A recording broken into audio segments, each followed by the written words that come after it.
24 তারিখের পরে খেলাবে, তুই তোর খালেদা জিয়া, তোর জামাত, তোর হেফাজত সব নিয়ে আমরা খেলবো। আমরা এতই বদমাইশ ছিলাম, হাতের মধ্যে ঝুলে পড়লাম, ঝুলে পড়ে বললাম আর গদিতে আগুন জ্বালো একসাথে। আপা, আমি তো সামান্য অসুস্থ ছিলাম, তাই তারা সুযোগ পেয়ে গেল। নারায়ণগঞ্জে আমার সামনে দাঁড়ানোর সাহস কারো হয়নি।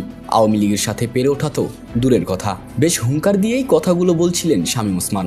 কিন্তু পুরো কথা শেষ করার আগেই তাকে থামিয়ে দেন শেখ হাসিনা। বলেন, তুমি আর কথাই বলো না, তুমি যে কি পারতা তা আমার জানা আছে। নারায়ণগঞ্জ থেকে তো সবার আগে তুমিই পালাইছো, তোমার পরিবার পালাইছে তারও আগে। শামীম ওসমান আরও কিছু বলতে গেলে শেখ হাসিনা তাকে থামিয়ে বলেন, এখন কথা বলতে ইচ্ছে করছে না। আর তুমি ভারতে কি করো? এখানে এমনিতেও অনেক নেতাকর্মী আসছে, তুমি ভিড় বাড়াচ্ছ কেন? এখানে বেশি দিন থাকলে পুলিশ দিয়ে তোমাকে বাংলাদেশে পুশব্যাক করিয়ে দিব। শামীম ওসমান কিছুটা অনুনয় করে বলতে গেলেন, আপা, আপনার সাথে দেখা করতে চাচ্ছি। কিন্তু শামীম ওসমানকে পুরো কথা শেষ করতে দিলেন না হাসিনা। বললেন, এগুলো পরে হবে, আগে দেখো স্থানীয় নেতাকর্মীদের পাশে দাঁড়ানো যায় কিনা। এই বলে শেখ হাসিনা ফোন কেটে দিলেন। আপা আমাকে বলছে, শামীম তুই ধৈর্য ধর। আমি ধরছি। বলছে, তুই কিছু কথা বলে সরকারের বদনাম হবে, কথা কই নাই, এখন তো সময় শেষ। আওয়ামী লীগের এক গুরুত্বপূর্ণ নেতা এসব কথা জানিয়েছেন এক সাংবাদিককে। এরপরেও আরও কিছুদিন ভারতে ছিলেন খেলা হবে খ্যাত শামীম ওসমান। ওবায়দুল কাদেরের সাথে অনুনয় করে হাসিনার সাথে দেখা করতে চেয়েছিলেন, কিন্তু কোনো কিছুতেই তার উপর মন গলেনি শেখ হাসিনার। জুলাইয়ে ছাত্র অভ্যুত্থানে আওয়ামী লীগের পতনের 2 দিন আগেই তিনি পালিয়েছিলেন। ছাত্র আন্দোলনের সময় বিদেশি অস্ত্র নিয়ে হুমকি দিয়েছেন নারায়ণগঞ্জের একাধিক হত্যাকাণ্ডের মূল হোতা শামীম ওসমান।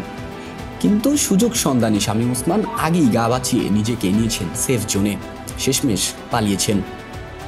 শামীম ওসমান এর আগেও একাধিকবার পালিয়েছেন। আওয়ামী লীগ ক্ষমতায় আসার পর বলেছিলেন নবীজির মতো তিনি হিজরত করেছেন। এসব কথা শেখ হাসিনা মেনে নিয়েছিলেন, মেনে নিয়েছিল আওয়ামী লীগ, সাধারণ মানুষও মেনে নিয়েছিল। ফের শামীম ওসমান তার একই রূপ দেখিয়েছেন। শামীম ওসমানের পালানোর পরিকল্পনা ছিল বেশ গুছানো। বেশ পরিচিত বেনাপোল ও আগরতলার পথ এড়িয়ে বেছে নেন খুব কম ব্যবহৃত ময়মনসিংহের হালুয়াঘাট সীমান্ত। সূত্রমতে গত বছর 3 আগস্ট নিজের আস্তানা রাইফেল ক্লাব থেকে চুপিসারে আশ্রয় নেন চাষারার একটি বাড়িতে। নেতাকর্মীদের অস্ত্র দিয়ে ছাত্রদের ওপর ঝাঁপিয়ে পড়ার নির্দেশ দিয়ে সেদিন রাত্রি রওনা দেন ময়মনসিংহের হালুয়াঘাট সীমান্তের উদ্দেশ্যে। আগেই এই সীমান্ত দিয়ে দেশ ছেড়ে পালান স্ত্রী লিপি ও ছেলে অয়ন ওসমান। উজ্জীবিত বাংলাদেশ, নারায়ণগঞ্জ।